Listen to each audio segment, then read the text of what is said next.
Good morning everyone, welcome to exam orbit classes. तो आज है 2 नवंबर। आज के इस सेशन में 2 नवंबर से बनने वाले सभी महत्वपूर्ण क्वेश्चंस को डिस्कस करेंगे। अगर आप किसी भी एग्जाम की तैयारी कर रहे हैं तो ये क्लास आप सभी के लिए बहुत ही महत्वपूर्ण रहने वाली है। तो एक बार आप सभी क्लास को शेयर कर देंगे।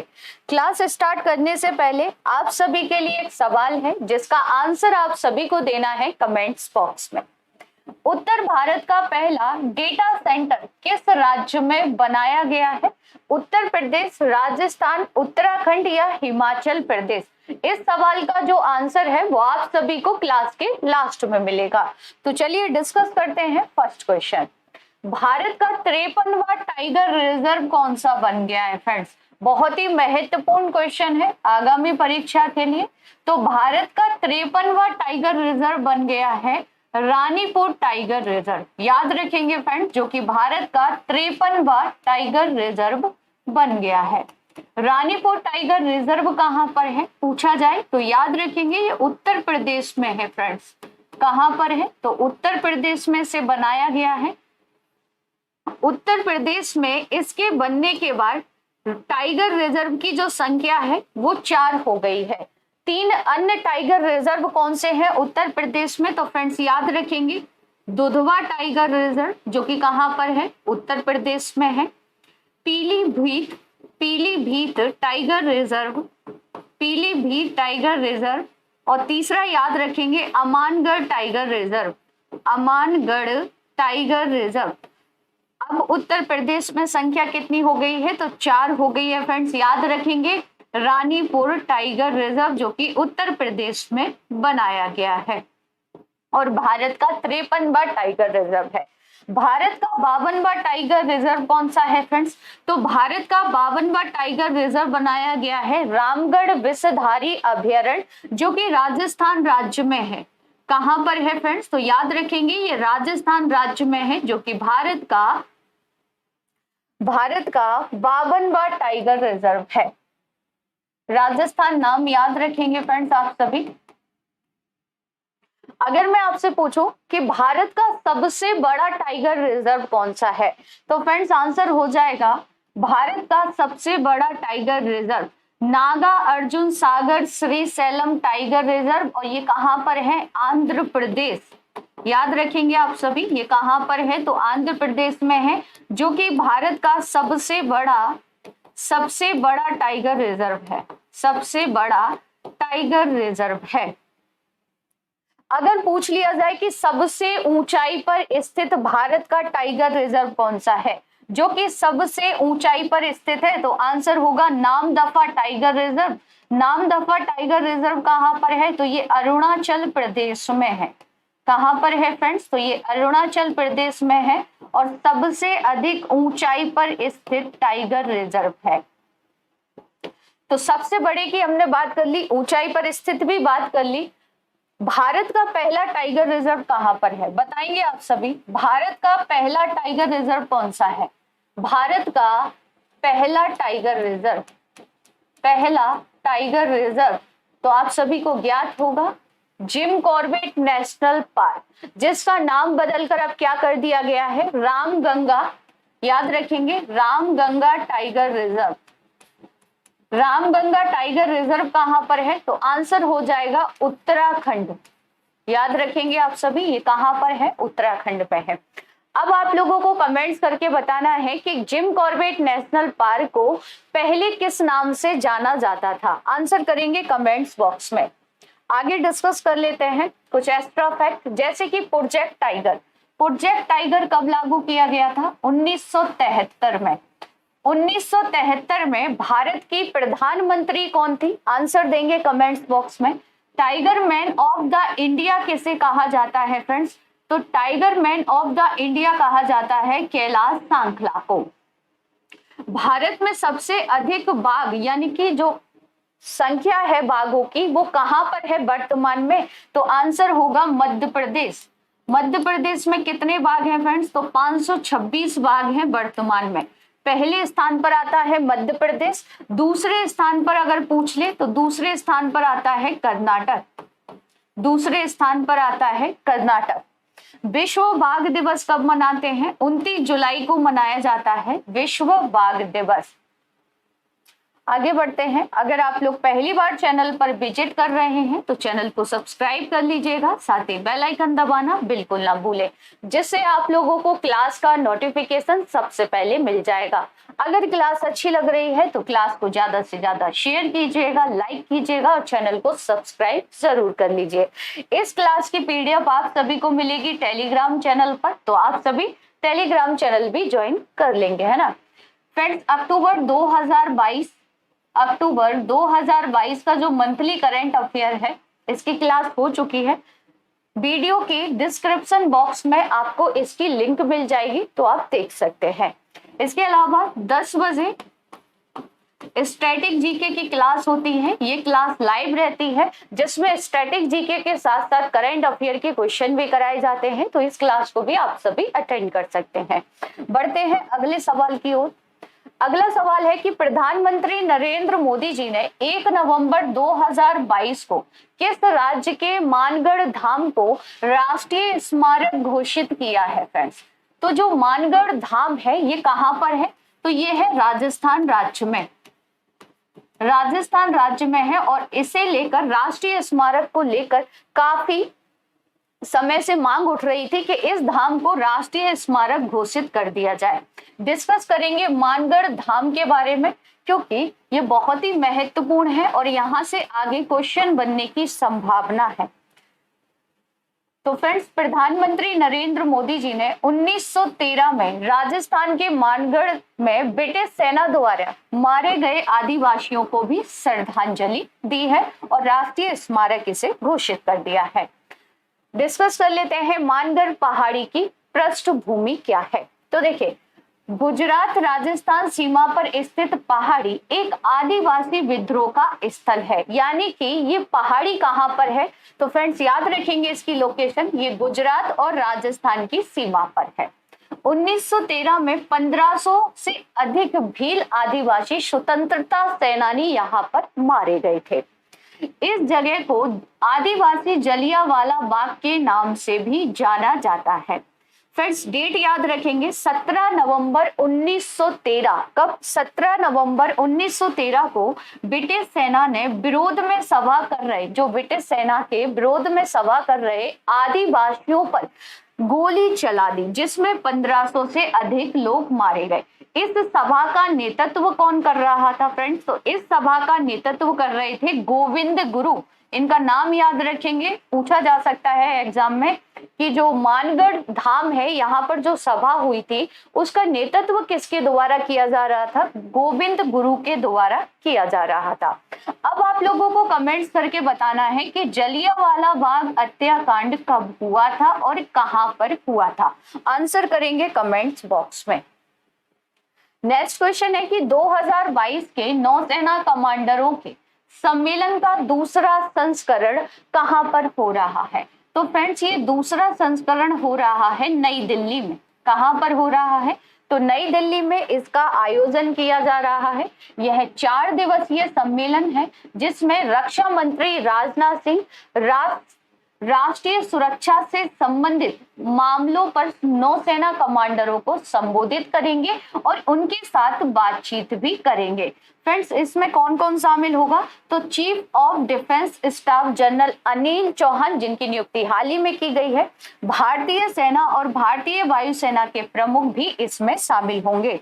आगे डिस्कस कर लेते हैं कुछ एक्स्ट्रा फैक्ट, जैसे कि भारतीय वायुसेना के वर्तमान में प्रमुख कौन है? BR चौधरी है। थल सेना के प्रमुख कौन है? मनोज पांडे हैं। नौसेना के प्रमुख कौन है? तो R हरि कुमार है। अब आप लोगों को कमेंट्स में बताना है कि थल सेना दिवस, नौसेना दिवस और वायुसेना दिवस कब मनाते हैं। आंसर करेंगे कमेंट्स बॉक्स में। नेक्स्ट क्वेश्चन है कि भारत का पहला एक्वा पार्क किस राज्य में स्थापित किया जाएगा। तो फ्रेंड्स भारत का पहला एक्वा पार्क ये बनेगा अरुणाचल प्रदेश में। कहां पर बनेगा? तो याद रखेंगे अरुणाचल प्रदेश में इस पार्क को बनाया जाएगा। अरुणाचल प्रदेश के सुबनसिरी जिले के तारिन में ये पार्क बनेगा, जो कि भारत का पहला एक्वा पार्क होगा।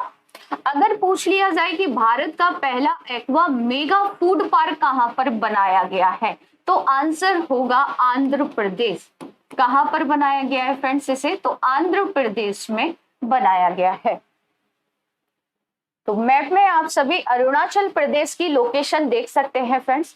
अरुणाचल प्रदेश से आपको याद रखना है, अरुणाचल प्रदेश की अंतरराष्ट्रीय सीमा किस किस के साथ लगती है। तो फ्रेंड्स यहाँ पर आप देखेंगे म्यांमार के साथ अरुणाचल प्रदेश की अंतरराष्ट्रीय सीमा लगती है। ऊपर आप देखेंगे तो चाइना से अंतरराष्ट्रीय सीमा लगती है और इधर आपकी भूटान से अंतरराष्ट्रीय सीमा लगती है अरुणाचल प्रदेश की। अरुणाचल प्रदेश के प्रमुख दर्रे कौन से हैं, तो यांगपा दर्रा आपको अरुणाचल प्रदेश में देखने को मिलेगा। दूसरा दिफू दर्रा आपको अरुणाचल प्रदेश में मिलेगा। इसके अलावा याद रखेंगे सैला दर्रा, सैला दर्रा भी कहां पर है, तो अरुणाचल प्रदेश में है, जिसमें से सैला सुरंग निकाली गई है। तो यहां तक आप सभी को क्लियर होगा। फ्रेंड्स, अरुणाचल प्रदेश में जब ब्रह्मपुत्र नदी प्रवेश करती है तो इसे किस नाम से जानते हैं, तो याद रखेंगे ब्रह्मपुत्र नदी को अरुणाचल प्रदेश में देहांग के नाम से जानते हैं। किस नाम से जानते हैं, तो देहांग नदी के नाम से जाना जाता है। अब डिस्कस कर लेते हैं प्रधानमंत्री मत्स्य संपदा योजना के बारे में। तो यह मत्स्य क्षेत्र पर आधारित एक विकास योजना है जिसे आत्मनिर्भर भारत पैकेज के तहत वित्त वर्ष 2024 और 25 तक सभी राज्यों में क्रियान्वित किया जाना है। इस योजना में किसान क्रेडिट कार्ड, नाबार्ड की मदद से किसानों को बैंक ऋण, मछली पालन के लिए ट्रेनिंग और सब्सिडी दी जाती है। नेक्स्ट क्वेश्चन है कि चुनाव प्रबंधन निकायों की भूमिका, रूपरेखा और क्षमता विषय पर एक अंतरराष्ट्रीय सम्मेलन की मेजबानी किसने की है। तो फ्रेंड्स, ये सम्मेलन की जो मेजबानी की गई है वो नई दिल्ली में की गई है, नई दिल्ली ने की है। यानी कि सम्मेलन किसके द्वारा आयोजित किया गया है, तो चुनाव आयोग से ही संबंधित है। फ्रेंड्स, भारत का चुनाव आयोग चुनाव अखंडता पर समूह के नेतृत्व के रूप में ग्रीस, मॉरिशस और IFES को सह नेतृत्वकर्ता के रूप में आमंत्रित किया गया है इस सम्मेलन में। इस सम्मेलन का जो आयोजन है वो 31 अक्टूबर से 1 नवंबर तक किया गया था। सम्मेलन का उद्घाटन किसने किया था, तो वर्तमान मुख्य चुनाव आयुक्त यानी कि राजीव कुमार के द्वारा किया गया था। नेक्स्ट क्वेश्चन है कि न्यूजीलैंड में आगामी T20I श्रृंखला के लिए भारतीय टीम का कप्तान किसे बनाया गया है। तो पिक में देखकर आप सभी समझ गए होंगे, भारतीय टीम का कप्तान बनाया गया है हार्दिक पांड्या को। फ्रेंड्स, इस T20I का जो समारोह है, जो ये प्रतियोगिता है, ये कब से कब तक होगी, तो 18 नवंबर 2022 को ये शुरू होगी। 18 नवंबर से यह होने वाली है और कहां पर होगी, तो न्यूजीलैंड में इसका आयोजन किया जाएगा।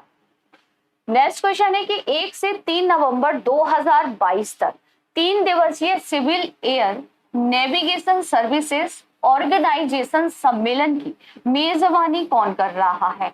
तो फ्रेंड्स, ये 3 दिवसीय सम्मेलन हो रहा है गोवा में। कहां पर हो रहा है, तो याद रखेंगे गोवा में इसका आयोजन किया जा रहा है। गोवा से यहाँ पर एक और पॉइंट आपको याद रखना है कि हर घर जल वाला पहला राज्य कौन सा बना है, तो गोवा बना है फ्रेंड्स, है ना।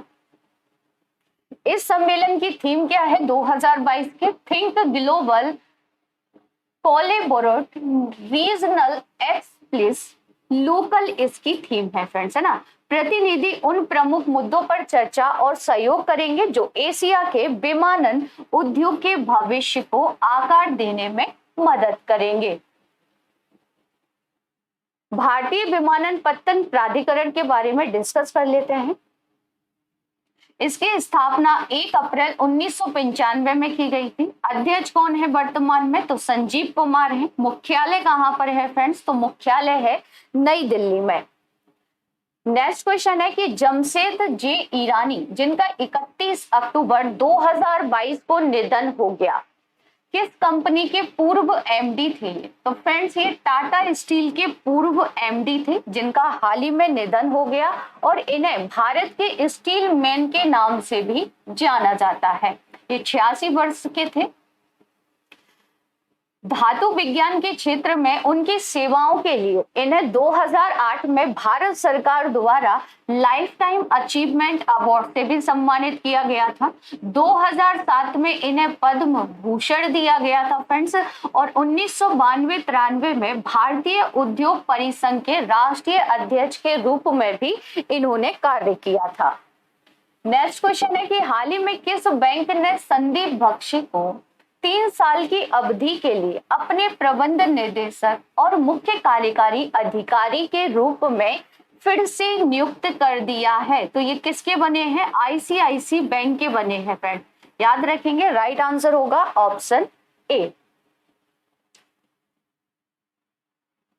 डिस्कस कर लेते हैं टॉप 10 स्टैटिक जीके क्वेश्चन। दीन इलाही धर्म की स्थापना 1582 में किसने की थी? तो अकबर की द्वारा की गई थी। प्लासी का युद्ध कब हुआ था? 23 जून 1757 में। बक्सर का युद्ध कब हुआ था? 1764 में। बंगाल विभाजन के समय भारतीय राष्ट्रीय कांग्रेस के अध्यक्ष कौन थे? गोपाल कृष्ण गोखले। स्वदेशी आंदोलन कब शुरू हुआ था फ्रेंड्स? तो 7 अगस्त 1905 में इसकी शुरुआत हुई थी। मुस्लिम लीग की स्थापना कब की गई थी? 1906 में। असहयोग आंदोलन की शुरुआत किसने और कब की थी? तो राष्ट्रपिता महात्मा गांधी ने 1 अगस्त 1920 को की थी। गांधी जी ने असहयोग आंदोलन को कब वापस लिया था? 5 फरवरी 1922 में। साइमन कमीशन भारत कब आया? 1928 में। साइमन कमीशन में कितने सदस्य थे फ्रेंड्स? तो इस कमीशन में 7 सदस्य थे, याद रखेंगे आप सभी। क्लास की शुरुआत में जो क्वेश्चन आपसे पूछा गया था उसका आंसर है फ्रेंड्स उत्तर प्रदेश। उत्तर प्रदेश के नोएडा में, ग्रेटर नोएडा में, याद रखेंगे आप सभी, ग्रेटर नोएडा में नॉलेज पार्क 5 स्थित 6500 करोड़ रुपए के निवेश वाले योटा डाटा सेंटर का टावर लगाया गया है। तो ये कहां पर लगाया गया है फ्रेंड्स? तो उत्तर प्रदेश में लगाया गया है। पिछली क्लास में आपसे जो क्वेश्चन पूछे गए थे उनके आंसर डिस्कस कर लेते हैं। 8वां G20 संसदीय अध्यक्ष का शिखर सम्मेलन कहां पर हुआ? तो जैसा कि आप सभी को ज्ञात है कि G20 की जो अध्यक्षता है इस समय इंडोनेशिया के द्वारा की जा रही है। भारतीय संविधान में 9वीं अनुसूची की शुरुआत किस प्रधानमंत्री के काल के दौरान की गई थी? जवाहरलाल नेहरू जी के कार्यकाल के दौरान। निम्नलिखित में से कौन क्रिप्स मिशन के साथ आधिकारिक कांग्रेस के वार्ताकार थे? तो सही आंसर था ऑप्शन सी, पंडित नेहरू और Maulana Azad. Next and last question था कि 1931 में सरदार पटेल की अध्यक्षता में भारतीय राष्ट्रीय कांग्रेस के कराची अधिवेशन के लिए मौलिक अधिकारों और आर्थिक कार्यक्रम पर संकल्प का मसौदा किसने तैयार किया था? तो ये संकल्प का मसौदा तैयार किया गया था पंडित जवाहरलाल नेहरू जी के द्वारा। राइट आंसर था ऑप्शन बी। अब आप लोगों के लिए कुछ क्वेश्चन है जिनके आंसर आप सभी को देने हैं कमेंट्स बॉक्स में। तो फ्रेंड्स पहला सवाल है कि 2020 के दादा साहब फाल्के पुरस्कार से किसे सम्मानित किया गया है? जलदूत एप्लीकेशन को किसने लॉन्च किया है? अगला सवाल है कि प्रस्तावित मूल संविधान में कुल सदस्यों का विभाजन किस प्रकार होना निश्चित हुआ था? नेक्स्ट एंड लास्ट क्वेश्चन है कि स्वदेशी और बहिष्कार को पहली बार संघर्ष के तरीकों के रूप में किसके दौरान अपनाया गया था? तो फ्रेंड्स इन सभी के आंसर आप सभी को देने हैं कमेंट्स बॉक्स में। तो आज की ये क्लास आप सभी को कैसी लगी कमेंट्स बॉक्स में जरूर बताइएगा। अगर क्लास अच्छी लगी हो तो क्लास को ज्यादा से ज्यादा शेयर कीजिएगा, लाइक कीजिएगा और चैनल को सब्सक्राइब जरूर कर लीजिएगा, जिससे आने वाली क्लास का नोटिफिकेशन आप सभी को सबसे पहले मिल जाएगा। तो मिलते हैं नेक्स्ट क्लास में, तब तक के लिए थैंक यू सो मच।